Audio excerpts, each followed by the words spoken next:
The best in girls high school basketball gathered tonight for their greatest game yet in front of a national television audience. It's the McDonald's All-American High School game from the Ford Center in Oklahoma City, Oklahoma. Hi, everybody. Alongside Nancy Lieberman and Tim McCormick, I'm Dave Pasch. And guys, Candace Parker is the story, but she's not going to use this as a springboard to go straight to the NBA or even the WNBA.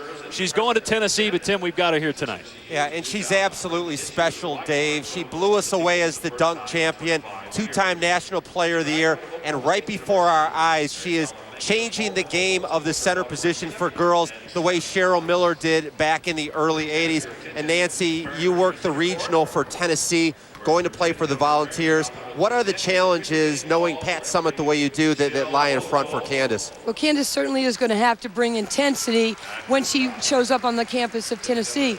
I think that the game will be fine for her, but just the next level, the only thing that she'll lack is the experience of actually playing at that next level.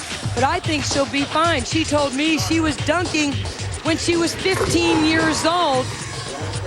Not bad. What she does here, these things get you on Leno, Letterman, Good Morning America. She is quite the athlete. She is redefining her position. And isn't it amazing that those dunks were off a surgically repaired knee? She had her ACL done 8.5 months ago. It's amazing, too, guys, that she is not the first girl to dunk in a high school game. Sylvia Fowles will start in this game at center. She's off to LSU. You see the rest of the starters there for the East. We'll tell you the schools where they're going to go as we go along. Sharday Houston gets the start. She's going to UConn. There's Parker. Plummer is off to UCLA. Wiley Gatewood to Tennessee. And Wiggins to Stanford.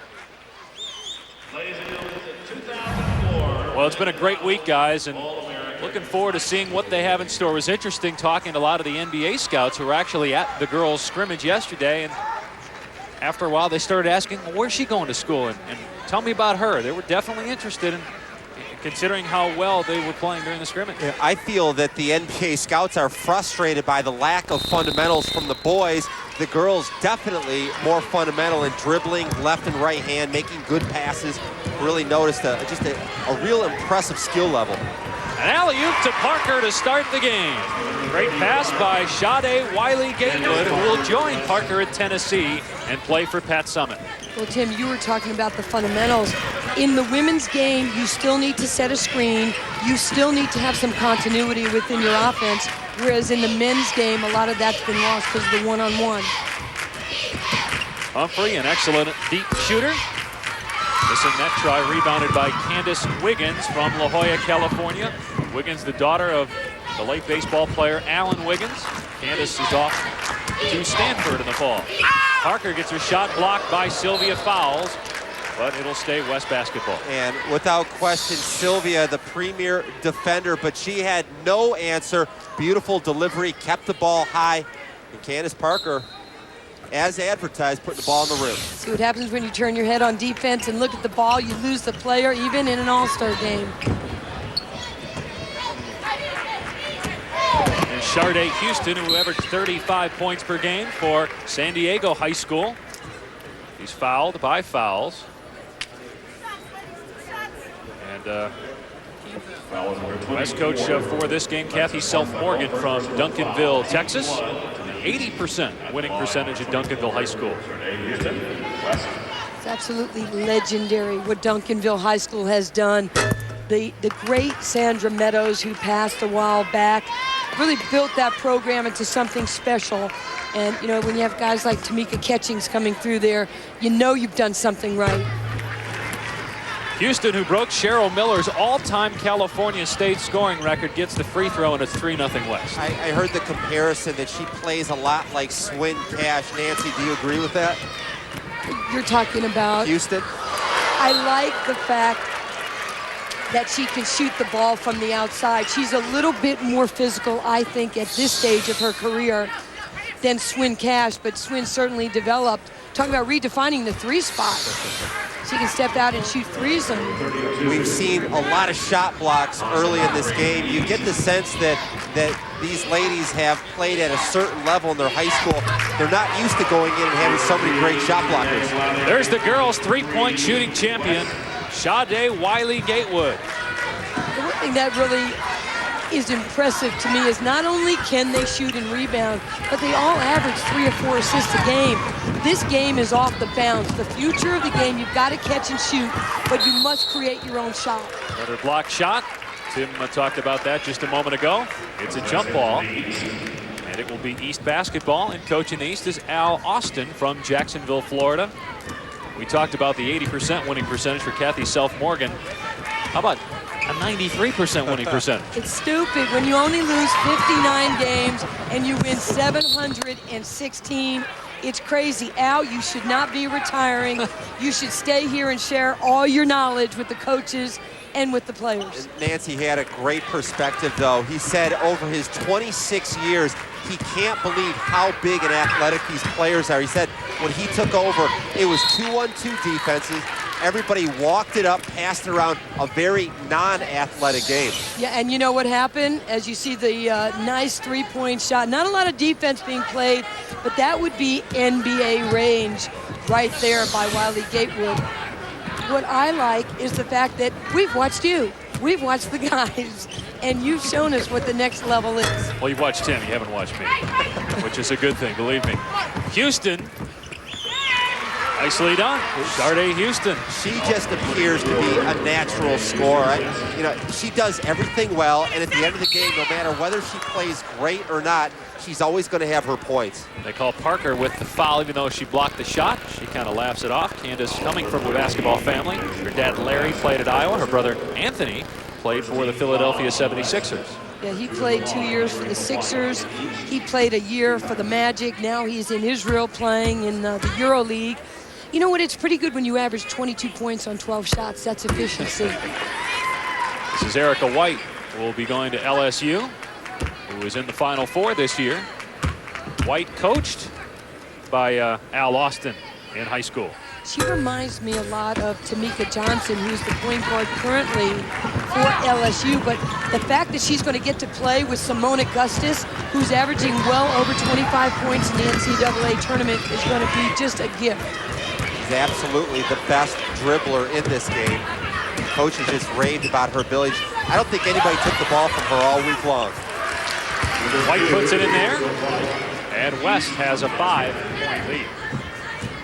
Make that a 3-point lead with 3 minutes gone by. You know, the fun thing about this game is that so many of the gals on the court have played AAU ball with each other. They've teamed up in a lot of different aspects. They might be from the same area. So there's friendships that they've been able to cultivate, and now they take them to college, and that just gives you bragging rights when you're texting each other. It's a new era, because with all of the AAU basketball, it was probably the same for you. When I played in the McDonald's All-American game back in 1980, I had never even met a guy from another team. I was just solely right where I grew up. But these players know each other very well. Some of them have played against each other 8 to 10 times before. And Tim, the thing that I really like about your statement, when you were playing in the McDonald's All-American game, I was at McDonald's eating because there wasn't a McDonald's All-American game for women. This is the 3rd year, and I'm really very, very proud of Ronald that he made that choice to include the women. Ron took care of the ladies. I like women that. Eat. We love to eat, and we love to be involved. And you know, you said the guys were watching the women, and you know, basketball is basketball. When Tim was in the McDonald's game, I might have been at McDonald's, but I probably was in a bit. Thanks. Unnecessary. What exactly are you saying? Well, it was meant more towards Tim, Nancy. I think I might be the oldest one here. So far, the leading scorer is Houston with 4 points. She scored 71 points in a game as a sophomore in high school. Wow. This is the battle that everybody's enjoyed all week long. Wiley Gatewood going up against Erica White. They're both so quick and aggressive. Houston missing there. Plummer keeps it alive and fouls White. What do you guys think so far of the pace? I would say that it's a typical all-star game, sort of like some boxers coming out, jabbing a little bit, not quite sure what to think, a little bit on the sloppy side. But I do think that the talent is coming through. Oh, well, there's no doubt. There's so much talent on the floor. And what I'm sensing right now is there's a lot of players trying not to be selfish, but they're all averaging between 15 and 35 points a game, respectively, in high school, and they're trying to give up the rock. And Asicki with a nice pass to Fowles, and she is fouled and will go to the line. Candice Wiggins, the guilty party there. Fowles going to Louisiana State University as well to play for Pokey Chapman. 6'5" tall from Miami, Florida. That is the one thing that LSU was missing this year. They lost their 2 bigs in the WNBA draft, and it's remarkable that they're getting to the Final Four because they were a little shallow in the post. And substitutions by both teams. Laura Harper into the game, along with Essence Carson for the East squad. Harper going to Maryland. Carson going to Rutgers. Sissy Pierce in for the West team. She's off to Stanford. Doris Griffin is going to Texas Tech in as well. Kristen Forrestal headed to Oregon. And Kiana Chaney is going to LSU, is also into the game. Boy, and LSU definitely loaded up. They've got 3 players in this game, Fowles, White, and Chaney. And that's what you're seeing. You're seeing 2 players going to Rutgers, 2 going to Maryland, 5 going to Tennessee. No wonder Pat Summitt was smiling when I was in Norman doing the Midwest Regionals. You know, some people consider Pat's class one of the greatest of all time. They have 6 total. 5 of them are playing in this game. And that might not be far from the truth, because we think of the class of '98 that had Sue Bird and Swin Cash and Asia Jones and Tamika Williams, the group that just literally obliterated women's basketball at UConn. They were 4 of the top 6 picks in the WNBA draft. That's nothing to laugh at. That's major talent. Fowles gets the second free throw to go. The West with a 2-point lead. Candace Parker picking up where she left off from Sade Wiley Gatewood. She scores on the alley-oop.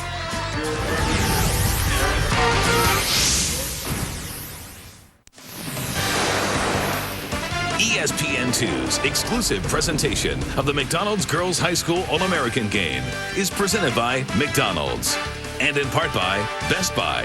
Thousands of possibilities. Get yours.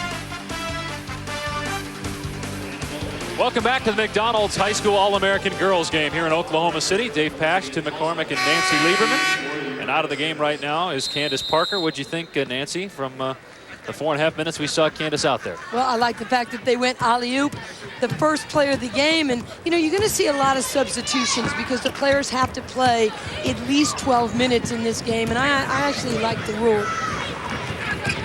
Here's Mati Ajavan with the ball. She's going to Rutgers. She missed on that.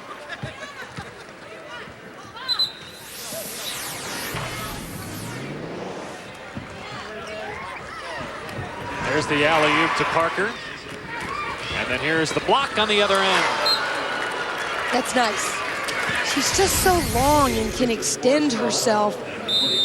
She can play one of 4 or 5 positions on the floor. Parker, the Morgan Wooten National Player of the Year. Says she wants to be a sports anchor someday. Dream job. Turnover by Mel Thomas. Let's check in with Tim McCormick, who is with Candace Parker. Thanks, Dave. Candace, how'd you feel? Looked like you were doing well out there. I did okay. You know, missed a couple easy shots, but, you know, Sade did a good job of getting this ball. We played some good D. I'm happy. All right, let's talk about the dunk contest test last night. Were you surprised at all that you actually won? Was that your mindset going in? My mindset going in was just to get 1 down, and I was really shocked that I actually came away with the victory.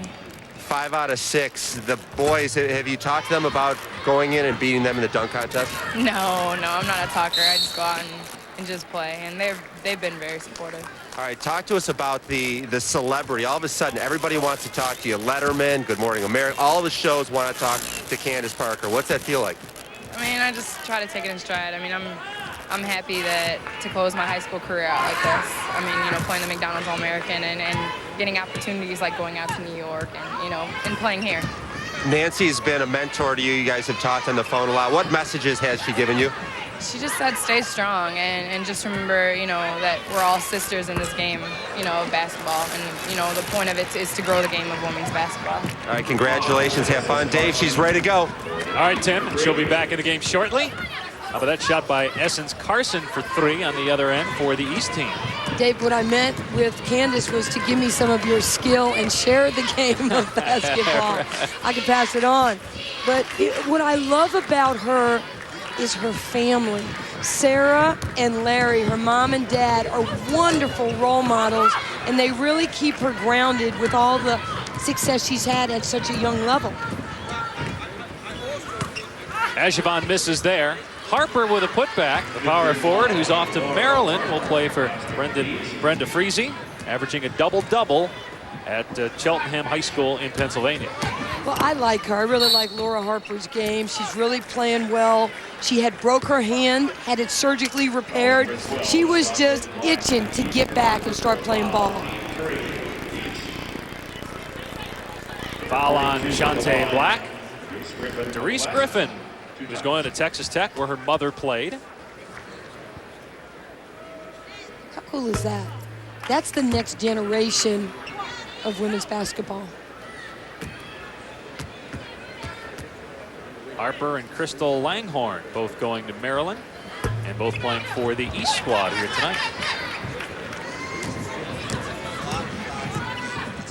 It's absolutely amazing, and she's really going to help Brenda Freese at Maryland. Brenda doing a great job of taking that program to the NCAA tournament this year. And, you know, I got to give my teammate right here props. Tim McCormick, you are as quick as a point guard. You scooted over to the bench to do the interview, and you scooted back. You've redefined the big man position. Oh, I missed you guys. Glad to be back. At least 7 feet tall, he takes much longer strides than we do. It didn't take as long. Isn't that nice? A true point guard setting up the big guy. It's a neat story, though, about you and Candace. We were talking earlier, when she tore her ACL, you gave her a call. Can you share that story with us? I take my position in basketball very seriously because I know I'm a mentor and a pioneer. And when she tore her ACL, we had never met each other. But I called some people and I said, could you please share Candace Parker's phone number with me? And they did. And I called her around Christmas and I said, hi, my name's Nancy Lieberman. I don't know if she knows who I am or not. It didn't matter to me. And we talked and she was like, oh my gosh, I can't believe you're calling me. And I said, look, you know, I just want you to know that I'm proud of you. I'm a fan. You'll get through this. You mean so much to the future of women's basketball. You know, Michael Jordan needed Julius Erving. Julius needed Elgin Baylor. You have to pass information on to each other. And I really try and reach out to a lot of the younger players because we need each other. You know, Ann Myers and Carol Blazejowski, Lynette Woodard, Cheryl Miller, we're all important in sharing the next level to the young players. And Candace and I it just hit home, and we bonded. And we had lunch in Chicago when I was doing a game in DePaul earlier this year. And I told him I weaseled my way into the Parker family. Mike Patrick actually reached out to Dave Pasch. What do you see as the biggest difference, Nancy, in the girls' game now as opposed to 10, 15 years ago? Golly, they're just so athletic. They're so ready for these opportunities. And it's not just 2 or 3 great players. It's 8, 9, 10, 11. But it's honestly, and I'm not a suck-up, but it's people like McDonald's. It's people like the next level that are giving us these opportunities. A good start to the McDonald's All-American High School girls game here in Oklahoma City. The East squad leading the West by 2. Candace Parker, one of 5 players in this game, headed to Tennessee to play for Pat Summitt. The East leading the West by 2 here in the McDonald's High School All-American girls game. There is the list of those headed to play for the Lady Vols. I have heard so many people say that this might be the best recruiting class ever. And it's easy to throw those things out. You know, we certainly know what UConn, Gino Auriemma has done over there, but this is going to put Pat Summitt, Tennessee in good stead for years to come. And, you know, I was taking a look at the 2003 McDonald's All-Americans. 20 of the 24 from a year ago participated in the NCAA tournament that is currently going on right now. That's amazing. Obviously, a lot of the girls in this year's game will be able to watch their teams in the Final Four. 3 players from LSU, a couple from Connecticut, and 5 from Tennessee. Ultimately, the measuring stick will be how these players develop, and do they leave? Are they able to mesh all these talented players? But they certainly have some really good fundamental players here on this court. Nifty move by White, couldn't get it to go. Tracked down by Lindsey Plummer. Yeah, she just left the Tennessee Regional. Can you share with us your pick on who you think's going to win it? It's a very interesting year. I'm not trying to hedge your question here, but I had initially had UConn, Duke, Tennessee, Purdue in my pre-NCAA bracket.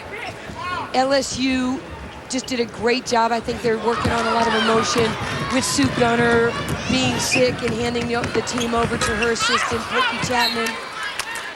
Nobody really thought Minnesota would get this far. Lindsay Whalen is a talent.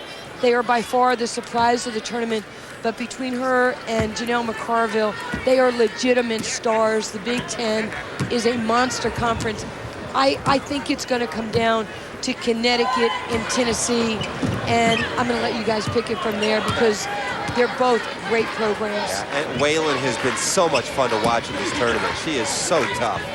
Well, she made a move the other night against Duke, a spin to the basket, which was just, it's as nice a move as I've seen in a long time. Off the dribble, a spin, away from the double team. Shot clock violation. Do you see the way that Candace Parker palms the ball? That is incredible. And as she was walking off the court, she was palming 2 balls, 1 in each hand with only 2 fingers, and she was showing off to you, Nancy. Well, I'm a little bit of a hater, and I admit it. She was telling me, she goes, you know, Nancy, I can palm 2 balls with my fingers, and I held up my drink at the table and said, I can hold my drink up, Candace, with 2 fingers, and she just started to laugh at me. As we watch this game materialize, it seems like the players a bit intimidated about the shot blockers. Wiley Gaywood travels there. See the turnover. I think that we're going to see a lot more jump shots later in the game. I really like the way White plays. You know, everybody looks at how fast and flashy she is. She's also very fundamental. She really does use good attacking angles, and she gets up underneath you, you know, lowers quicker. And she's a firecracker out there. She really is a fiery spark player. Offensive rebound and put back by Crystal Langhorne, whose AAU team just won the national title last year, 2-time New Jersey Player of the Year. Off to Maryland. And White with the rebound off the Parker miss. There you go. I was wondering if she saw Larkins running the floor, and she answered my question. Larkins from North Palm Beach, Florida, head to North Carolina in the fall here in a starting position on her high school team as a 7th grader. Spent 6 years on her high school team. Yeah, big girl, power forward, soft J, real nice handle. Parker's second tip goes. And she's about to get united with Ivory Lotta, the freshman point guard from North Carolina, who is something special. Reminds me a lot of Phil Ford and how he used to run his basketball team for Dean Smith. Lottery. She won the Morgan Wooten Award last year here as the most valuable player, National Player of the Year. Candace Parker with 4 points so far in the game gets fouled by Larkins. See, if you're running up the floor anytime, keep your head up. Reward the big for running so hard. Isn't that right, Timmy? That's exactly right. The guards ignore the big players way too much. I know how you guys work. You expect to be fed if you're going to go to the glass. I can tell you this, that if you get your big players involved, they'll rebound, they'll defend, they'll do a lot better job. Marcella Packer hits a 3. She's off to Ohio State. She was recruited very hard by Tennessee. Great friends with Candace Parker. I spoke with her mother yesterday in the gym. She said the reason she's going to Ohio State is because the family wants to go to all the games. She wants to be close to home. They're from Pinkerton, Ohio, which is a suburb of Columbus. She's going to be playing for a great coach in Jim Foster. His team went to the NCAA tournament. They went to the semifinals of the Big Ten. He is exceptional.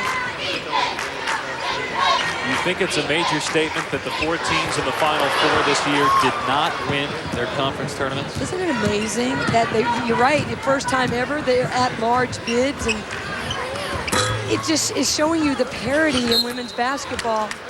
But they come crunch time, who's in the Final Four, right? Connecticut's going to the Final Four for an unprecedented 5 times in a row. As Sylvia Fowles steps to the line, she's very well conditioned for such a big player. And I asked her, how did you get in such good shape? She said that every Saturday morning, she and her best friend run 5.5 miles at the Halova Beach down in Miami. Now that's unfair that anybody gets to condition that way. That would be awesome. Well, it would be awesome, but you know, when you have won championships, and she not only won 1 championship, she won 1 when she was at Goldberg Preparatory School. She knows what the next level is. She knows she's going to have to play for Sue Gunner. Those guys are up and down at LSU. This is, you know, to me, it's a great way to show your coach what your work ethic is before you get to the institution. Humphrey with the offensive rebound. Powers it up and gets the roll. That's a power right there. Did you say Barkley or Humphrey? Well, you mentioned him the other day that she kind of reminded you of Charles Barkley. It's a power thing, but the underrated part of Charles Barkley's game, and I think the same thing with Humphrey, is that everybody looks at the body and sees the power, but there's a great footwork. She's very active, she's very strong, and she's surrounded by 4 players. She's the one that wanted it the most. And I think that's really the next level, is that these, like you said, she's a strong power forward, but she is capable of stepping out. She does have a mid-range jumper, and these guys are now being able to shoot the 3. I mean, what's next? The dunk is next, and there's like 5 or 6 of these players who can already dunk. Nancy, do you think that 10 years from now we'll have a McDonald's All-American girls dunking contest? Absolutely. I think it'll happen before that. There, in the WNBA, there's a bunch of players that can dunk. You know, Lisa Leslie did it in the game. You are seeing it at the collegiate level, and now you're seeing it at the high school level. Juanisha Smith, who's off to Duke, gets the basket for the East squad, which now leads by 8. Tim, I think the next level of the dunk is not just the dunk, but it's throwing it on someone. The amazing thing about the dunk contest that Candace Parker won, the guys were trying impossible dunks. She did stuff that she could handle, and that's the reason that she won. And I think you're right with that. The rules, and I read it, and I went to Old Dominion, which is accredited, and I read the rules, and it said you actually have to make the dunk. If it ricochets off the rim to half court, no matter how good it looks, you ain't gonna win. Well, I'm sure you'll agree with me. Ladies are smarter than guys. I like that. Sharday Houston going to UConn with points 3 and 4 on that putback for the West squad. Is Diana Taurasi not the bomb? Oh, she is amazing. I don't see any flaws in her game. Going to be tough to replace her. Yes, it is. Mel Thomas, it's going to step up. Tasha Humphrey, who's off to Georgia. Her mom's an assistant coach there. Muscles one up and in for the East squad.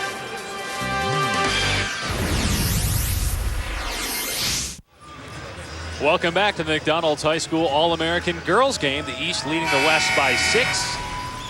The girls lit it up the other night in a 3-point shooting contest and having success so far in the McDonald's All-American game. And the amazing thing about the 3-point contest, the boys made 10 in their first round shots. The girls made 15. And I said this last year, the girls are better 3-point shooters for 2 reasons. They work harder, and number 2, they shoot a set shot, which is a lot more consistent.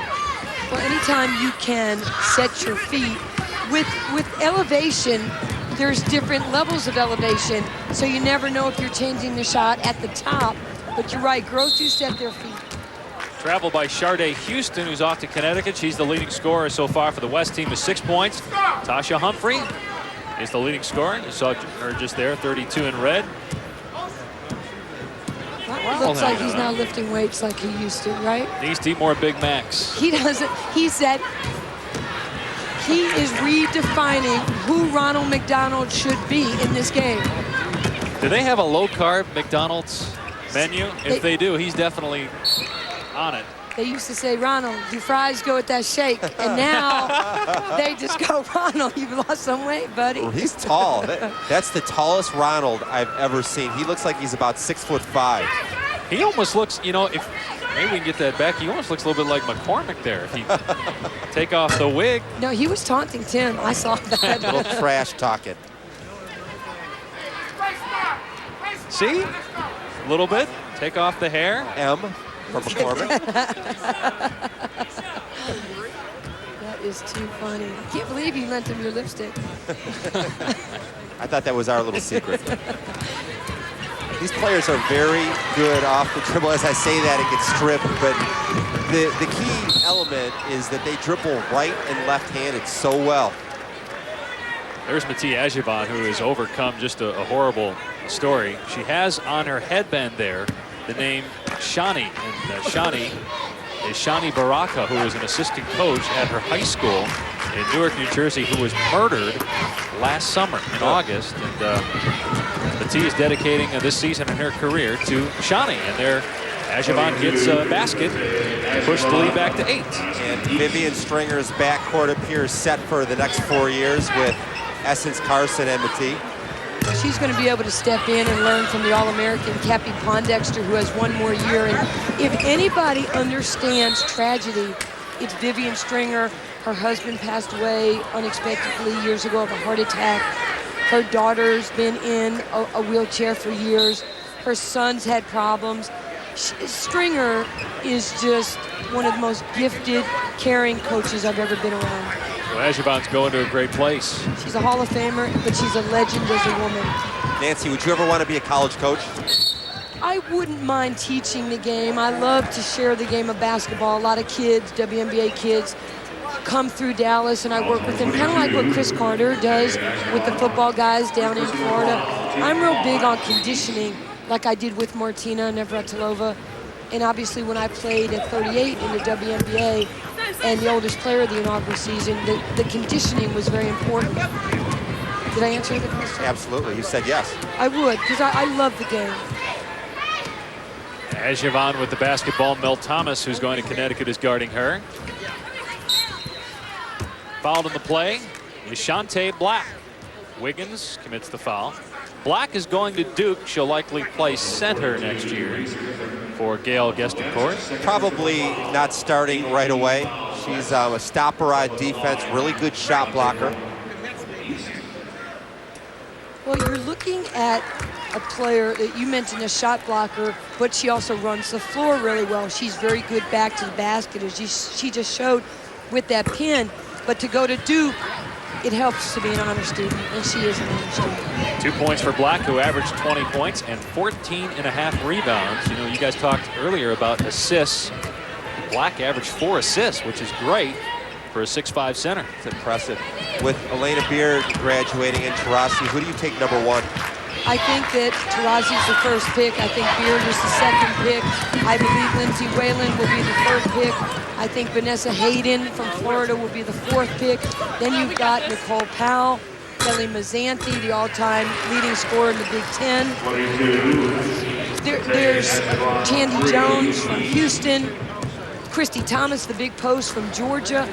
I think the first round will be exceptional, but I think after that it'll kind of be tough pickings. I had a chance to watch Vanessa Hayden at the Albuquerque Regional, and I was really impressed at how big she is. Her hands are huge. Wingspan, the conditioning's getting better. I think she's going to be an outstanding player. We see the strength again by Tasha Humphrey as she rips that ball away. The East leading by 13 points over the West late in the first half. Tasha Humphrey playing physical basketball for the East squad.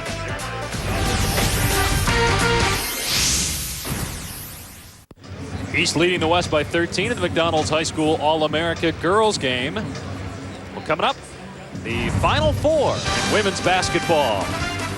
Sunday, it's LSU and Tennessee, followed by Minnesota, Connecticut. Only one number 1 seed remains. Dave Pasch to McCormick, Nancy Lieberman. Nancy, who has the best possibility in an upset, LSU or Minnesota? Well, I think the fact that LSU is so familiar with Tennessee, there are no secrets. that's a game that could go either way. Although I think Tennessee is much bigger, they have to match up on the inside. But Simone Augustus has taken her game to another level. Now, conversely, I don't think that Gino Auriemma knows that much. Certainly they're going to break down film and they're going to scout, but I don't think they've really ever played Minnesota. So like you were talking with boxers and sparring, it might take a little bit of time to find some comfortability. I would have expected Minnesota to be more intimidated. I would have thought going against Duke that their eyes would have been bright and they wouldn't have played so well. I think that they have a good chance for an upset because they have a team that is fearless. You make a great point, because I felt like Duke was playing not to lose because they were supposed to get to the Final Four for the 3rd consecutive year. And there was so much pressure on their senior class. Candace Parker missing the short one. She had 2 blocks on the other end on the previous possession for the East team. So Parker's got 3 or 4 blocks in the game. Here's Harper. She gets the roll. Beautiful body control. Wow. Yeah, she and Candace Parker are very, very good friends. I really think her stock is on the rise. She's worked very hard at USA Basketball with that developmental program, their festival. And a lot of these gals are getting a chance to play internationally now with the development from USA Basketball with their festivals. Harper with 5 points, tried to save it there after Langhorne tried to hit her. You really get the sense that the players are somewhat frustrated. They play during the year with so much structure. They're comfortable with where they're passing the ball, when to give it up. But when you have 10 players running in transition, those are the kind of cases where you're better off pulling up and just working it around. And I think that's an example of what you're saying right there, because Wiley Gatewood was hoping after the pick that I think it was Parker would roll to the basket, and she didn't. And that's just, you don't know each other that well, but they will get it right at Tennessee, or Miss Summit will discuss it. Parker with another block, but she gets called for a foul. Well, Thursday night, a week of madness presented by Harley-Davidson continues with the NIT Championship game at 7 Eastern on ESPN, Rutgers and Michigan. And then the college slam dunk and three-point contest at 9 Eastern, all part of a week of madness presented by Harley-Davidson on ESPN. And that's coming up tonight. Dave, I keep thinking of what Tim said about Candace Parker using her left leg, the surgically repaired leg, to use that in the slam dunk or to make her moves, and she doesn't seem to have any fear of that. And there's somebody behind that, and that would be Joe Bresingham, and that's her physical therapist, because players can't get back without people like that. And he put a lot of time and effort into making sure she was ready. And obviously we get a chance to see the end result. It's such a great development as they get better with their techniques, because torn ACLs, as you see a beautiful double team on the baseline, torn ACLs is a huge part of the ladies' game. Well, it's how our body is structured, and unfortunately it's taken Sue Bird and Tamika Catchings, Candace Parker, on and on and on out of our game. Alexis Hornbuckle with 4 points after hitting that jumper, and here comes Candace Parker. They try to contest the shot so she couldn't get up for the dunk. Sissy Pierce, who's going to Stanford, follows it up. Yeah, but the fact that Candace Parker actually tried the dunk just says so much about her confidence. I would have liked to have seen the dunk. But they tried to get in there and strip the ball, and Parker just couldn't get enough air. And was short with a dunk attempt, but Pierce was there with the follow. Watch this. This just shows you that this is a competitive game. They might like Candace, but you ain't gonna dunk on me and make me a poster that's hanging in McDonald's somewhere. That was Alexis Hornbuckle, who will join Parker at Tennessee next year. Hornbuckle has led different high schools, 2 of them, to state titles in West Virginia. And when she transferred to South Charleston High School, Hornbuckle won the championship with a team that had just 4 wins the year before. It just shows you the impact that she can have on a basketball program. She can sing, she can dance, she's outgoing, but she can play. Parker fouled by Larkins. Candace Parker, the first junior to win the Naismith Player of the Year award, will go to the line. And obviously, Nancy, we've been able to see the skills beyond the ability to dunk so far in this game. I'm very impressed not only, with Candace, but We could walk down the list of players and give you a scouting report on she drop steps. She's a slasher. She likes to pull up and shoot the jump shot. She can step outside. I mean, it's just so impressive. It's not one-dimensional. They're multifaceted. Has a nice stroke from the foul line as well. 6 points now for Candace Parker to go along with 3 rebounds and 3 blocks. And time running down in the first half. 10 seconds to play. And a jump ball. It will go to the West with 8.6 on the clock. Wiley Gatewood and Carson getting tied up. Wiley Gatewood's father, Jerry, is the guru on women's basketball. He runs a scouting service for women's hoops. Well, he is a plethora of information. To steal a word from my friend Mark Jones, I learned more about the players from Jerry. He knows it all. 3 won't go from Fuller as the buzzer sounds. Candace Parker did not disappoint. Neither did the East team, leading by 17 points at the break, 39-22. What'd you think, Nance, from what you saw there in the first half? I was very impressed with the athleticism, getting up and down. You'll get a chance to see a feature on Candace, and I heard Ronald McDonald House was pretty special, and I'm looking forward to the highlights. Yep, first half highlights coming up as well. First, though, we check in with Tim McCormick, who's with Sylvia Fowles. Thanks a lot, Dave. Sylvia, you guys did some good work out there. What were your thoughts of the first half? The first half, we came out to a little rough start. We was down for a little bit, but when we got to the sideline, we talked it over, pick it up. I mean, let's go. What the West run 2 years in a row. East trying to do something big. I mean, we just trying to go out there and work hard. Everybody out there doing their role, and we just out here to play, having fun, but we're going to come out with a win. All right, Sylvia, everybody's hyped about Candace Parker's win in the dunk contest, but a lot of people thought you should have been the one in the dunk contest. You dunked in a game as a freshman, and you also had a special dunk you've been working on. Can you tell us about it? Yeah, I've been working on the 360. I mean, I've been working for about a good couple of months. I mean, it happened like a good 5 times, and it's getting there, but I'm working on it. It's going to happen. Good luck, Sylvia. Maybe you get a dunk for us in the second half, all right? All right. All right, back to you. All right, Tim, thanks. Sylvia Fowles, who you can see not much shorter than the 7-footer, Tim McCormick. Well, we've told you a lot about Candace Parker, but you'll learn more about the Morgan Wood National Player of the Year when we come back to the high school All-America game. 39-22, the East leading by 17 points at the half. Candace Parker from Naperville, Illinois, who is going to Tennessee, had 6 points, 4 rebounds, and 3 blocks in the first half. Let's learn more about her now.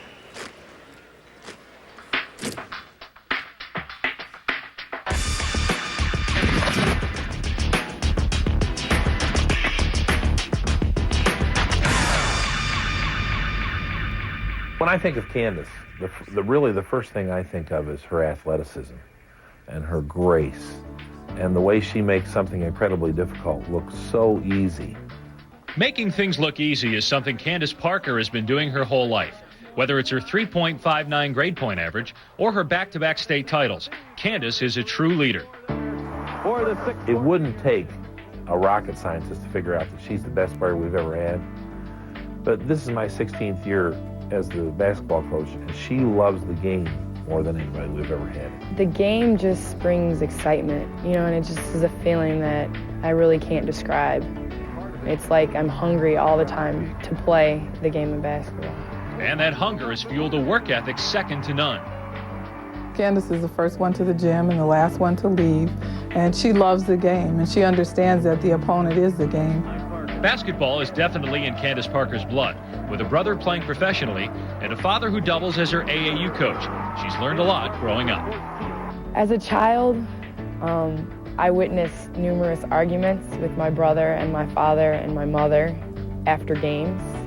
So the 24 hours rule was invoked. And it's basically you can't talk about a game or discuss a game until it's been a day.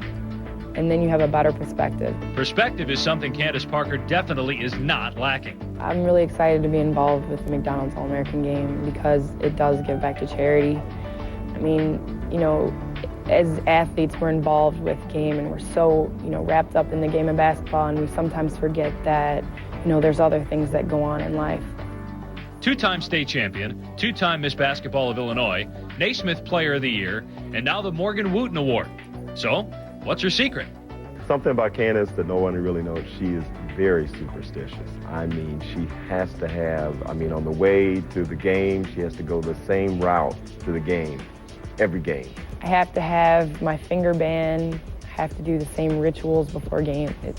It's really ridiculous. While the immediate future has those superstitions heading to Tennessee, Candace still keeps the big picture in focus. 20 years from now, I want to look back and I want to say that I was the best person that I possibly could be. So 6 points for Candace Parker, a great player, and also pretty special off the floor as well. Let's check in now with the third member of our crew, Tim McCormick, who's with a special guest. Thanks a lot, Dave. I'm with Marty Coyne, who's the vice president at the Ronald McDonald's House, talking to the girls. Their favorite thing all week was their visit to the Ronald McDonald House. Can you share what exactly they went through on their visit? When they visited the families at the Ronald McDonald House, the families were totally excited. You got to remember, these families are going through a tough time. Their child is sick, and they're away from home, and they just need a little help so they can cope with their problems. When the girls visited the houses, they were all excited. They had autographs, and they just played with the families. They helped them along so they can visit their kids in the hospital that evening. Marty, can you share with us how beneficial this week has been for the Ronald McDonald House? The McDonald's All-American Basketball will raise over $300,000 for our Oklahoma City and Tulsa chapters. I would like to thank the McDonald's Corporation and its 2,500 McDonald's owner-operators for the support. This is the 30th anniversary of the first Ronald McDonald House, and we've seen over 10 million families since that day. What were your thoughts in the first half? A lot of fun, wasn't it? A lot of fun, and it's great watching Candace Parker. All right. Thanks a lot for your help, Marty. And Dave, back to you. All right, Tim, and the boys visited the Ronald McDonald House earlier this week. That story when we return to Oklahoma City. Alexis Hornbuckle with an outstanding first half for the East squad, which has a healthy lead over the West at halftime of the McDonald's High School All-American Girls game in Oklahoma City. It's halftime in the McDonald's All-American High School Girls game here at the Ford Center in Oklahoma City, Oklahoma. The McDonald's All-America game is much more than basketball. Just ask Player of the Year Candace Parker, who toured the Tulsa Ronald McDonald House along with her teammates earlier in the week. Girls from the East squad spent time at the Oklahoma City Ronald McDonald House and Children's Hospital, getting a chance to see firsthand some of the people they are helping. Net proceeds from today's game will benefit Ronald McDonald House Charities of Oklahoma. Since the game began in 1978, more than $3 million has been raised. We're at halftime, and our first half highlights of the girls' game follows this. Welcome back to the 2004 McDonald's All-American High School Girls Basketball game. The East leading by 17 at halftime. Dave Pasch alongside Tim McCormick and Nancy Lieberman. Guys, who and what stood out to you in the first half? Well, the balance for the East was just phenomenal. They had 11 score. All 12 of them grabbed at least one rebound. I think that was the biggest story. I think for the West, when you look for offense, you're looking at Parker, you're looking at Houston. Those guys were 4 of 18. They only combined for 58 points a game in high school and only 12 in the McDonald's All-American game thus far. So Parker had 6 points and 2 for 9 shooting, but still was impressive in other areas. And she started the game on a positive note, getting a nice feed from Wiley Gatewood. I think that the shot blocking for the East was a major factor. They only blocked 2, but they intimidated many others. And 9 steals for the East was phenomenal. Sharday Houston with 6 points, 4 rebounds in the first half. And Rolanda Larkins led the way for the East squad in that opening half. Representing Florida on that play, but you can see which conferences are about to get richer right now with talent, and the SEC is filling it up. 9 players going to the SEC, the number in parentheses, the number of players headed to that conference, and then the points to the right of it. And 5 players headed to Tennessee, and they combined for 13 points in the first half. It's pretty bad when they get their own column. But you know what? The West is much smaller than the East, because I was on the team bus this morning, and the West was complaining, how come we have all the shorter players? So, you know what? East doing a nice job of at least going down low a little bit more often than the smaller West team. And if you look at the best depth, I really am impressed with the wing players. These teams are loaded with players that can put the ball on the floor, a nice balance to their game because they can make threes as well. Isn't this the era of multitasking? Yeah. This is what you have to have on your highlight tape or in your resume when schools are looking for you. I can do a lot of things. Just not while driving. Exactly, or with a cell phone in your ear. The three won't go for Ajivon. Larkins is fouled by Houston. Larkins will go back to the line. One of the smartest plays in basketball is the offensive rebound. You don't get a lot of hype from it, but you have to understand that in a game like this, there's going to be a lot of missed shots because of the anxiety, the unfamiliar setting. So if they're not going to give you the ball in the offense, just go get it. There's a lot of points available on the offensive glass. Really wonderfully put, because it sounds so simple, but it's so true. It's just about working for something you want. As a coach, don't you go crazy when your players are saying, I'm not getting enough shots? Well, go get it. And it's hard to box out somebody that is moving. And you know, at the next level, it doesn't matter where you go, what conference we've shown you, you're going to have to work hard to box out. You mentioned the next level, Nancy. Do you think that with the onslaught of boys going directly to the NBA, do you think that we will see girls going to the WNBA from high school? No, I really don't, because in the NBA, kids are going because of money. In the WNBA, I don't see girls going for $50,000 or $48,000. When you're thinking about, $100 million, it sort of influences your decisions. That's a good point. I hadn't thought of that. Wanisha Smith misses the shot. We talked earlier, guys, about Larkins going to North Carolina. How about what happened to UNC in the NCAA tournament, losing in the first round in Middle Tennessee State? Seems like we see more and more upsets every year now in the women's tournament, very similar to what we see in the men's tournament on a regular basis. Well, this is pushing tempo right here. See, nice play behind the back, squares her shoulders up to the basket, and you got that little gooseneck on the follow-through. She saw that on like a commercial somewhere, some Reebok commercial. She's a street baller under control. You wouldn't have seen that play 10 years ago, though. Now, I spent a lot of time in Rutger Park in New York with street ball because I'm from there, and the stuff that these players are inventing is absolutely imaginative is the only word. I mean, I would have never thought you could do that with a ball. I remember as a kid, coaches would freak out if you would try to spin dribble. Now all of a sudden, the tricks that they do, you're absolutely right, it's incredible. Yeah, they used to think that Archie Talley, when he played at Winston-Salem State, was, he was like that Earl, really the first coming of Earl Monroe. Erica White, who's going to LSU with the basket. 5 points now for White. She's the smallest player in the game, 5 feet 4 inches.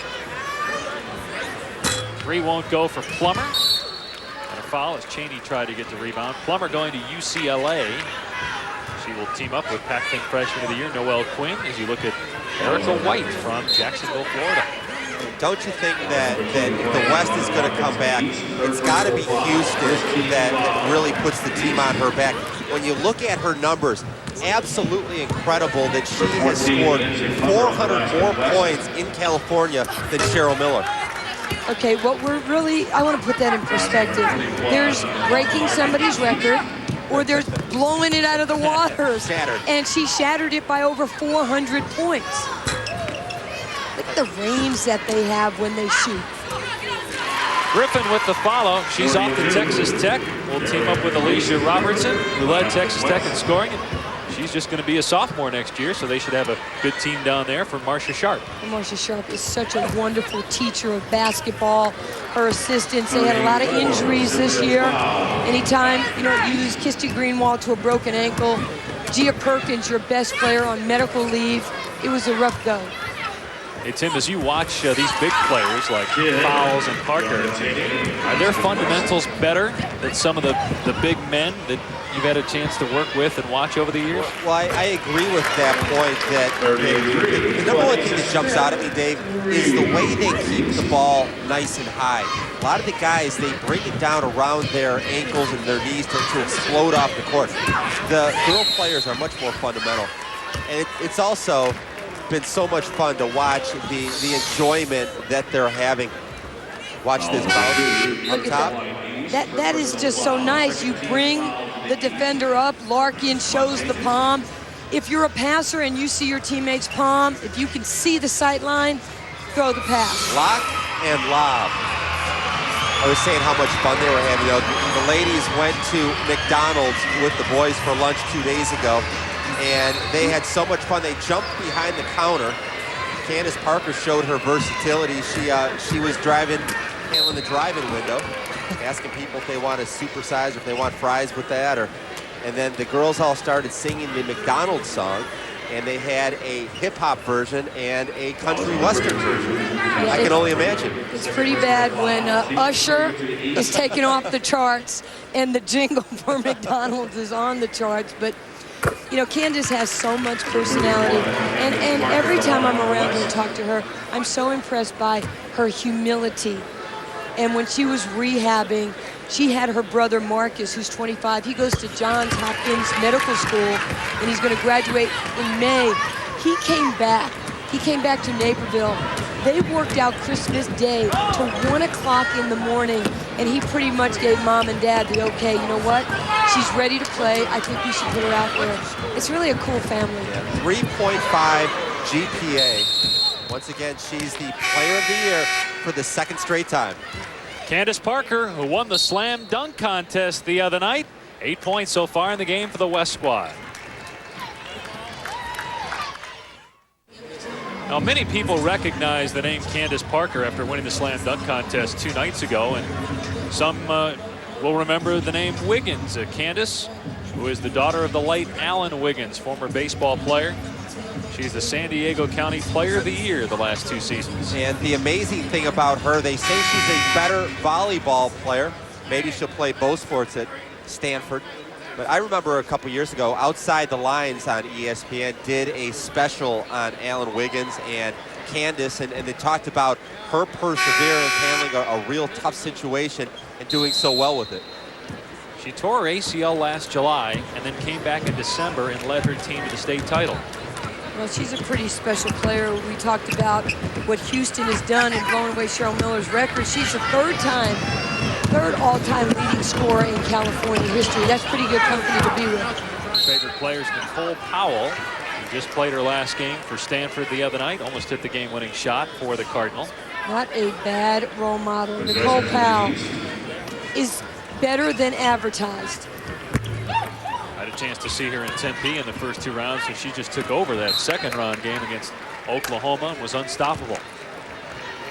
Kind of nice when you can play the first 2 rounds of the NCAA tournament in your home state and have all that fan support. The Arizona Republic named Nicole Powell the greatest women's basketball player in the history of the state.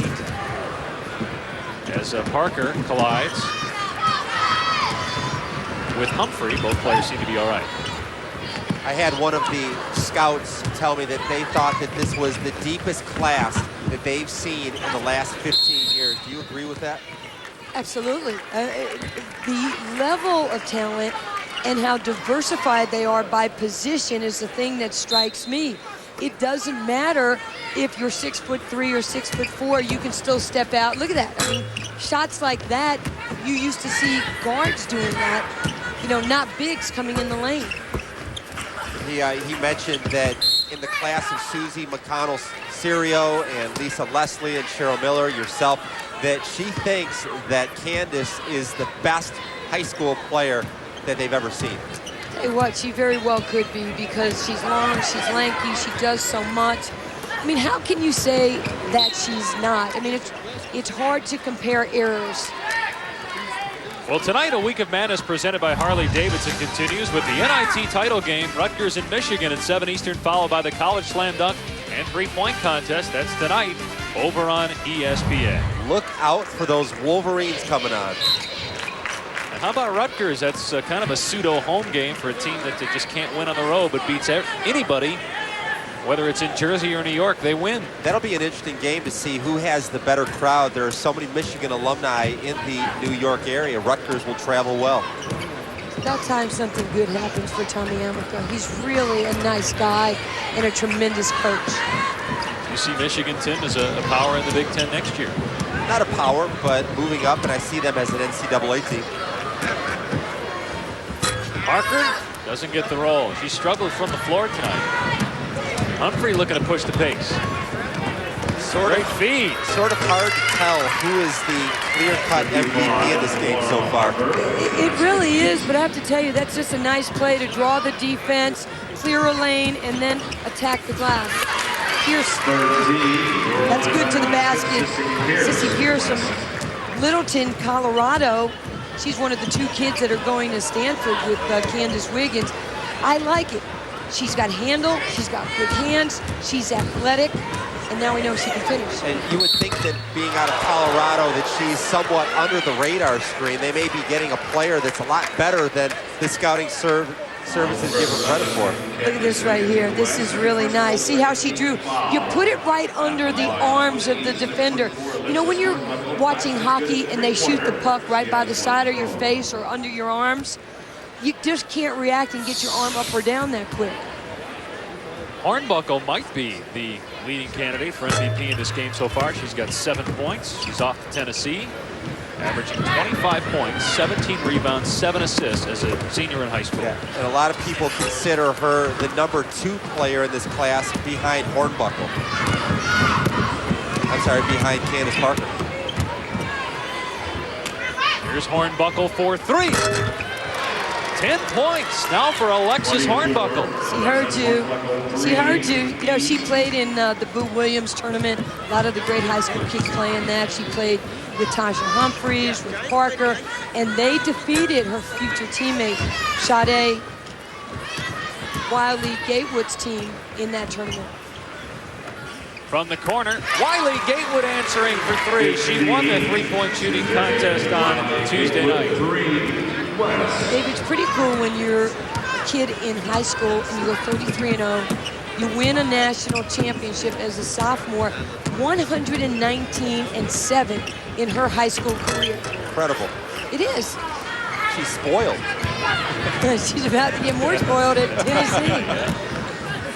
She better find a lot to go at Orange. Wiley Gatewood trying for 2 in a row. Laura Harper is going to Maryland with the rebound. Hornbuckle trying the baseball pass. And man, we've seen a lot of players collide with Tasha Humphrey. Humphrey remains standing. Alexis Hornbuckle lighting it up. She's off to Tennessee in the fall, east by 20.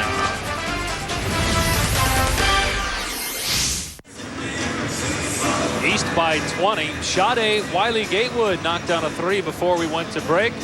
And you can see why Pat Summitt wanted her at an early age. Wiley Gatewood committed to Tennessee as a 9th grader. And she was terrific at the Powerade Jam Fest, winning the 3-point shooting contest for the girls. Well, it must be because her hair was down. They nicknamed her Goofy because she wears her hair in pigtails all the time. And of course, she nicknamed her friend Candace Parker Olive Oil. She goes, I think I'd like another nickname than Olive Oil. They're the winners for the Powerade Jam Fest, including the boys' 3-point shot victor, Darius Washington Jr. Candace Parker, of course, everybody knows by now, unless your television's been broken, that she won the slam dunk contest. When I think of Powerade right now, I think of the great commercial right now with LeBron James. Isn't that awesome? A lot of people now are calling Candace Parker She-Bron. That's her new nickname. Houston goes to the hole, and a blocking foul is called on Anasicki. Let's check in now with Tim McCormick, who's with a special guest. Thanks, Dave. I'm staying with Morgan Wooten, the great coach from DeMatha, currently the chairman of the selection committee. Coach, as you watch the evolution of the women's game, you must be so proud of what you see out here. Well, no question. Every year the girls seem to get bigger and stronger and faster and really more skilled. And the level of girls basketball is just on the way up where it's become mind-boggling, really. Last night at the banquet, Candace Parker won the Morgan Wooten Award for the National Player of the Year. What are some of your thoughts seeing her play live? She obviously is a great player. She hadn't had a lot of luck on her shot today, but she plays well without the ball. She's very aggressive. She's got great quickness for a big girl, and she gets off the board well. She's going to be a superstar. At DeMatha, you coached a very fundamental style. Seems like the boys are getting away from that. It must give you great pleasure to see these ladies play the game that you teach for your entire career. Well, there's no question that they seem to play together a little bit better. It's not the one-on-one you see all the time. They'll get the ball reversed. They'll look inside. They make the extra pass. It makes it fun to watch. Coach, thanks for your time. And Dave, always nice to talk to a living legend. He is that. Morgan Wooten with just a terrific resume. And nice of him to stop by and chat with us here during the McDonald's All-American Girls game from Oklahoma City. We're at the Ford Center. Nice move by Kiana Cheney from Baton Rouge. She's going to LSU. I thought Tim asked Coach Wooten a great question about the fundamentals of the game because it was the legendary coach, the Wizard of Westwood, who said, you know what? If you want to learn about women's basketball, if you want to learn the next level of the game, go watch a women's basketball game. They pass, they cut, they reverse the basketball. And, you know, those guys, I mean, when I think of John Wooden or Morgan Wooten, you think of someone who taught the game at the simplest levels fundamentally. Belle Thomas with the basket. She's off to Connecticut. Her high school team in Cincinnati, Mount Notre Dame High School, ranked number 2 in the country. They went 28-0 this year. Their head coach also is a full-time dentist. You don't see many of those in basketball, right? No, not at all. But, you know, as I look at all the Tennessee kids that are in this game, how many times have you had 3 players who were National Players of the Year, you know, different awards on the same team? Wiley, Gatewood, Parker, Hornbuckle in the different classifications have all been named High School Player of the Year this year, and they're all going to Knoxville. And of course, Parker's won it twice.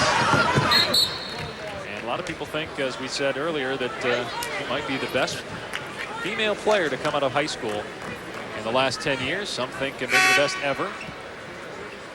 Kiana Cheney, who had a basket earlier. Some think that she is the best player ever to come out of the state of Louisiana. We haven't talked a lot until really the last 5 minutes or so about Alexis Hornbuckle, who's also off to Tennessee. Alexis was telling me that being from West Virginia, she was in a 3-point contest and she had the last shot to win it and missed. And from that point, she committed herself to improve the range on her 3-pointers. Well, she found the range. She's averaging 25 points a game, 16.5 rebounds in high school. But I like the fact that she's quick and she's so long, and she can dunk as well. Maybe she and Candace can go over to Thompson Bowling on their own and just dunk on each other. You said you thought there were 5 players in this game that could dunk. That's a lot. I would have loved to see Sylvia Fowles have a chance to do her 360. That would have been impressive. Well, the fact that she's actually thinking about what she wants to do just tells you the confidence level. Great pass by Erica White. Foul on the play as Wanisha Smith got hacked by Cheney. Just great court awareness here. You draw the defense to the middle, and then you slide to the rim. Erica has 3 state championship rings, but she said that her most precious ring is her McDonald's All-American ring. It's pretty cool. Yeah. I guess it just shows you, you know, what's important to someone is different than somebody else. I mean, these games give a lot of players exposure, and it gives them the opportunity to show, you know what, I might not have the national recognition that somebody else has, but there's a lot of people out here that, you know, gave me the opportunity to play. There's a lot of neat stories with these ladies. You just saw Smith at the foul line. She said the highlight of her weekend, and all these players probably have different highlights. Some getting a chance to play against players they've only read about, others having a chance to get the ring. Wanisha Smith's highlight was going to the Ronald McDonald House and having a chance to meet the kids, and she really walked away humble and feeling great about the fact that she's a healthy basketball player. Yeah, those experiences really mean a lot. And, you know, the first player I actually met when I was walking to the team bus today was Wanisha Smith, and she had her video camera out. And the only thing she doesn't have right now in the game is her video camera in her hand. She does have 10 points, though, after a three. Hornbuckle with a basket off the break. But back to Smith. She's off to Duke. More than 2,500 points in high school. Averaged 20 per game this year and 7 assists. Well, they got a lot of great guards at Duke. You know, they have Monique Curry. They've got Lindsey Harding, the point guard. But when you have someone who can just break your ankles off the dribble, you know, you're an event into yourself. Sunday, it's the Women's Championship Final Four. LSU, Tennessee at 6:30 Eastern, followed by the 2-seed Connecticut trying for its third consecutive national championship, taking on the 7-seed Minnesota at 9 Eastern. Gail Gestencourt looked so frustrated. Didn't she try to get her guards and her team to play better versus Minnesota the other night? I felt so bad for her because she really is one of the finest coaches. She's done so much, not just for Duke, but for women's basketball, like a lot of the other coaches. And you want things to happen, good things to happen to good people. Monisha Smith on the break. She has 12 points, tying her with Alexis Hornbuckle for the team lead. Well, the all-time leading scorer in the 3 years, I should say the 2 years of this tournament, was Ann Strother and Shauna Zolman. They each had 21 points in the 0-2 game. Nice move by Sharday Houston. Who's off to Connecticut. Studied criminal justice, wants to be an FBI agent. You know, it'll be criminal when she does something wrong for Gino. He's such a good coach. He's come a long way since his days at St. Joe's, way back. Smith is on fire. A three out of the corner. 15 points now for the Duke-bound Wanisha Smith, who could be the replacement for Elena Beard there. It looks like Erlana Larkins is hurt. We may have to get her out of the game. She's hobbling up the floor as Hornbuckle looks to push the tempo. Great feed underneath. Smith has it blocked. It'll stay East basketball. 13, Sissy Pierce, 22. Alexis Hornbuckle and Wanisha Smith having a great performance for the East squad as Jay Williams looks on. Welcome back to the McDonald's High School All-American Girls Game. Tonight, a week of madness presented by Harley-Davidson continues with the NIT Championship game pitting Rutgers against Michigan at 7 Eastern on ESPN. It's followed by the three-point contest and college slam dunk. All part of a week of madness presented by Harley-Davidson on ESPN. For more, go to ESPN.com. East team leading by 24 points, just over 7 minutes left. So far, Wanisha Smith and Alexis Hornbuckle have to be the leading candidates for MVP. Yeah, they've been shooting the heck out of the ball in the second half, doing a really nice job. Hornbuckle with the basketball, 24 in red. She's from South Charleston, West Virginia, going to Tennessee. Had someone like that. Showing her range again. Second three of this half. She now has 15 points in the game. Yeah, a couple numbers that jump out at me. A total of 46 turnovers in this game. And listen to this number, 28 steals. A lot of thievery going on in Oklahoma City, but a lot of that really is that the defenders are getting in the passing lanes, and a lot of the offensive players are just not knowing where to go. How about that three by Candace Parker? Carmelo Anthony likes what he sees here in this game. 2002 McDonald's All-American. Won a national championship. Won the Powerade Jam Fest in 02. What a year. What a year he has had in LeBron James. And they're really just class acts. And I think it's really neat that in the middle of his schedule, he can slide down here to Oklahoma City, support a game that was very important to him in his development. Tuesday night, he had 41 points. He and LeBron James both had over 40 on the same night. I would be interested to see what kind of advice he would give these 9 boy players that are considering a jump to the NBA, what he would say regarding going to college for a year and experiencing campus life. Well, I can remember a couple years ago after Kwame Brown went to Washington with the #1 pick, Spinderella is going to be just fine. With the left hand. With the left. She's got left, she's got right. She hits a three, then she comes down, spins, and goes to the offhand. Watch this. She drove, she got herself squared up, and she's so good with either hand. Unbelievable. Yeah, and she never lost a high school game in 3 years in which she played in. Well, that's why 3 of her teammates came down from Naperville Central to support her here. You know, when you're really good, sometimes people don't like you. She's really good, and a lot of people really like her. 14 points for Candace Parker. Wow. No way. Essence Carson. There's some beautiful music from Carson. Oh, that was, would you say, classical? And she is a classical pianist and plays the saxophone.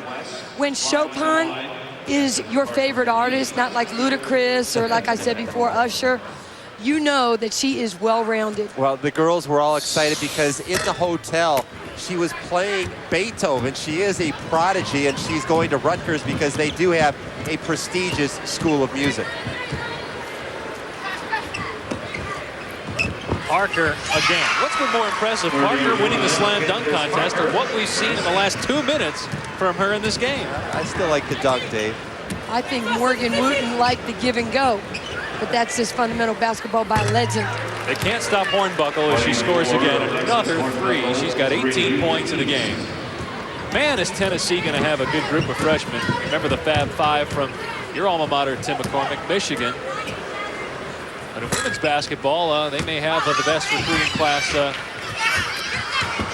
a long time. And I can tell you, this Fab Five will stay in school for 4 years. Based on what Nancy was saying earlier about the financial ramifications not being exactly comparable to the NBA. Yeah, you're just looking at your pass, you follow your pass. Now defensively, if somebody passes to the wing, you've got to jump to the ball and send the cutter behind you. But this is the All-Star game. Yep. This is for fun. And I know how much you like Candace, but one thing to worry about Nancy, her long-term goal, she wants to be a broadcaster. And I will be retired by then. Enjoying her calling the games. When we come back, the best plays of the day in the McDonald's All-American Girls game. Think we'll see some of Candace Parker?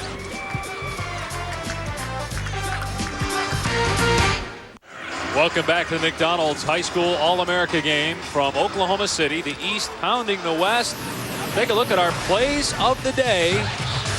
Candace Parker, who won the slam dunk contest the other night. Impressive again in this game, and so has her future teammate, Alexis Hornbuckle. In transition, where these players do their best work, and this is fun because there are no restrictions. They can try stuff that they probably wouldn't do in a real game, and that was incredible. Michael Jordan-esque by Essence Carson. And what a pretty name that is, Essence. It is absolutely beautiful, but Tim, you brought up a lot of great points in the game tonight, but I like the fact that the girls are playing kind of outside the bun, if I may use that as a expression, because we're so worried about, oh my gosh, we're going to go one-on-one, coach is going to get mad. If you're going to try things, experiment, this is the place to do it. Find out the creativity you have within your own game. How about Ejevon wanted some more points? She thought Hornbuckle had too many, so she went to the line in her place. Hornbuckle with 19 points now in the game. Yeah, normally, don't you replace somebody that's not a good shooter? Yeah, right. Hornbuckle hasn't missed, seemingly, in the second half. She's got 3 triples since intermission and 20 points now for the game. It will be at Tennessee along with Nikki Anasicki, Alex Fuller, Candace Parker, and Sade Wiley-Gatewood. 3 of those 5 are considered to be centers. All going to play for Pat Summit in the fall. Wiley-Gatewood misses a 3. Carson with a 3-on-1. That's just textbook, even though the shot was missed by Hornbuckle. Way to slide the defense to you and then pass on the diagonal. Candace Parker pulling up and missed just about everything.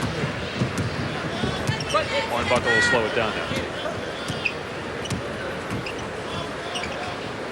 Here's Carson going to Rutgers, one of 2 players in this game. It'll play for Vivian Stringer. Wow, that is just beautiful. Those are the things you didn't see years ago in the women's game, the up screen, the lob to the rim. Now it's kind of a fixture within the offense. Tennessee players in this game have 44 points. And Sharday Houston looks to me like the best big player off the dribble. You get the sense she can get her shot whenever she wants it, but doing the alley-oop, that was pretty impressive as well. It is, and you know, this is the time of the game where you just want to have fun, shoot the ball. You don't want anybody to get hurt. It's winding down. Sissy Pierce for three. She's ranked as one of the best long jumpers in the country for the class of 2004, and also one of the best long shooters in women's high school basketball. How do you think she'll fit in for Coach Vanderveer next year? I think she'll be absolutely remarkable.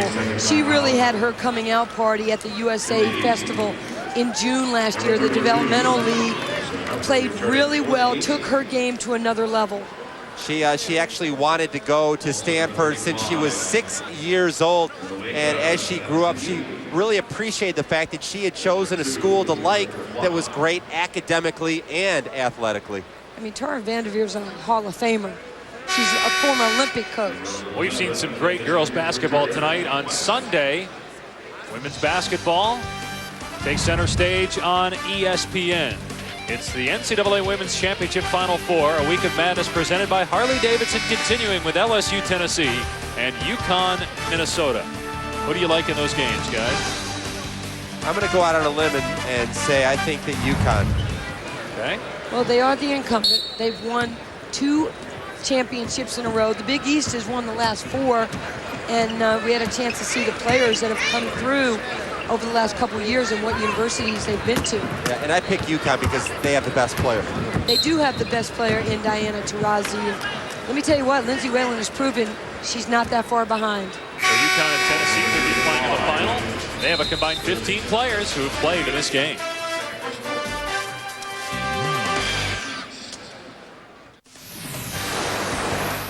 ESPN2's exclusive presentation of the McDonald's Girls High School All-American Game is presented by McDonald's and in part by Quikrete Concrete Products.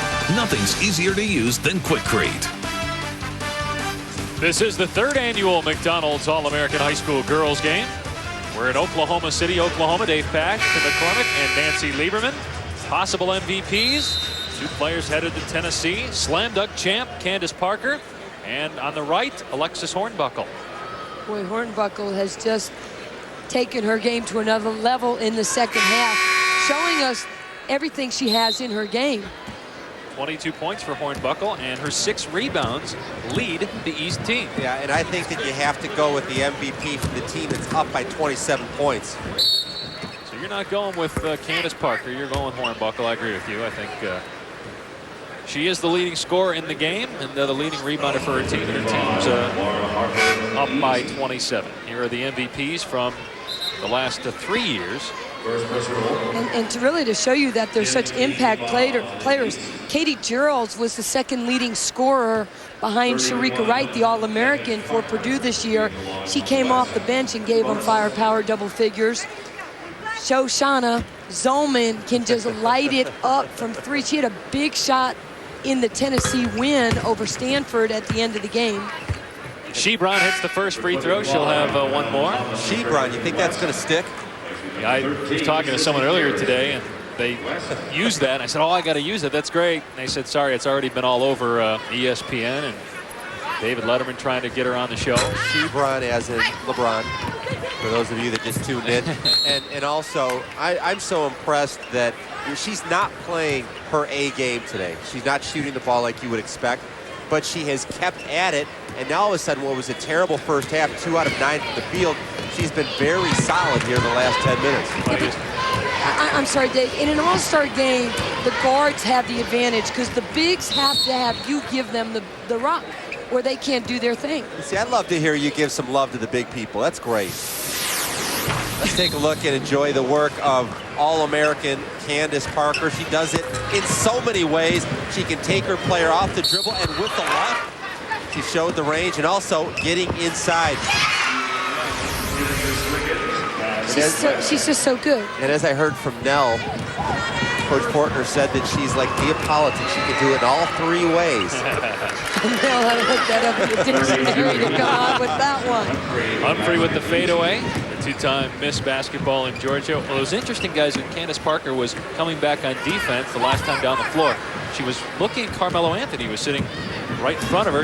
I think she wanted to see if Melo was keeping an eye on her. And if he was impressed by what he's seen so far, I think the answer is yes. Yes, absolutely. Block shot underneath. Langhorne gets it back and has it stripped by Wiley Gatewood.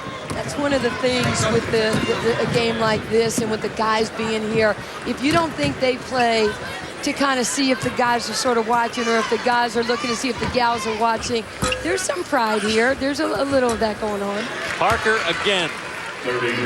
One of the hidden fun things about this week is that the boys and the girls had a great time together. You can really see some strong friendships that have developed. White with the no look. Anasicki, who's off to Tennessee in the fall, gets the basket inside. These are just memorable moments. They'll be talking about this when they get on the court next year, when they're playing in the NCAA tournament. Remember when we played in that McDonald's game? Those are memories. I mean, just think of the years that you spent in the NBA and the memories you have. And try the alley-oop with Langhorne. And they're unable to connect. And how do you like this for a complete annihilation? The East has had every player score, and every player has at least 2 rebounds. That just means a lot of people got to play, and they did something when they did. Thomas is fouled. Actually committed the foul, and Erica White will go to the foul line. So White having a terrific night. She's going to LSU. Was the state tournament MVP as a junior in Florida. Jacksonville, Florida is where she's from.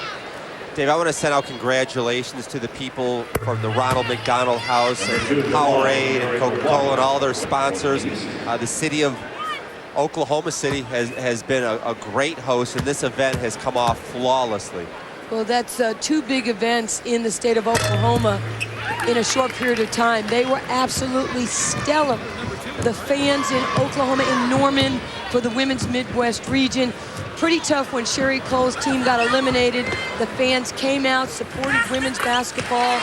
Joe Castiglione, who's the AD at Oklahoma, is just building a powerhouse, and their class.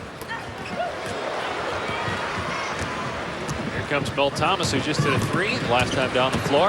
He's going to play for Gino Auriemma at Connecticut. Does Mel Thomas remind you of anybody, Nancy? She reminds me of Maria Conlon a little bit, who's the other guard. She's a fantastic player, but when you have Diana Taurasi, it's the other guard in the backcourt. A very good shooter. She's not going to break you down off the dribble, but she's going to look and hit her shots. There is perhaps the MVP of this game, Alexis Hornbuckle, who's going to Tennessee from South Charleston, West Virginia. She would be my pick for MVP. She really played exceptionally well. Final 30 seconds. See if they clear out for Candace Parker to dunk. Let's see something good. Wouldn't that be fun? I don't think it's going to happen, though. I don't think the East is just going to let her drive and dunk. And Parker commits an offensive foul as her future teammate Anasicki steps in there and takes a charge. Just some things to come in practice when they get there. They know each other's moves so well. I feel that some of these players are pretty tired. They have had a lot of activities, a lot of moving around, and 1 or 2 real intense scrimmages each day. They're not done. They've got more all-star events coming up in other cities following their stint here in Oklahoma City, which is over as the East team clobbers the West by 25. But what a great night. A lot of fun to watch. Candace Parker was everything that we thought she'd be. And Alexis Hornbuckle, her future teammate at Tennessee, was also terrific for the East. And the Eastern team was loaded. They had big athletic players. I think both groups competed very well. And once again, I'm so impressed with the high caliber of skill level. And I agree with you, too. To see a team that can go down low, get the ball inside, they rebounded, they run, because if you don't have the ball, you can't do what you do best, and that's push tempo. 91-66 the final score. the East knocks off Candace Parker, the slam dunk champion, and the rest of the West squad. Erica White says, "Hi, Mom." Hornbuckle, perhaps the MVP for the East. She had a terrific night and is off to Tennessee to join Candace Parker. They'll play for Pat Summitt next year in Knoxville. Alexis Hornbuckle, she was just named the MVP. Alexis, your thoughts on the game and the way you played? Well, I think we picked it up a lot towards the first 5 minutes. We were nervous, and then after that, we just knew we had to play. Point guard in high school, probably playing shooting guard at Tennessee. Talk about the transition and what you're expecting from Coach Summitt and being on a national championship contender. I got to learn how to shoot more. I mean, I was trying to make Coach proud out here, trying to shoot from the three-line and contribute a little more, passing the ball. Alexis, everybody enjoyed this week. Everybody had their favorite things. What was the most impactful thing for you? Going to the Ronald McDonald House and visiting the sick little kids and just making their day and putting a smile on their face. Very good. As you look at the friendships, you had 5 players going to Tennessee. Did you have a chance to bond with a lot of them? Yeah, I mean, we go around, we talking UT, and then all the teams in the Final Four, we was going back at each other, but I'm just glad to be here with all 4 of them. All right, congratulations, and go get your award. Thank you. All right, back to you, Dave.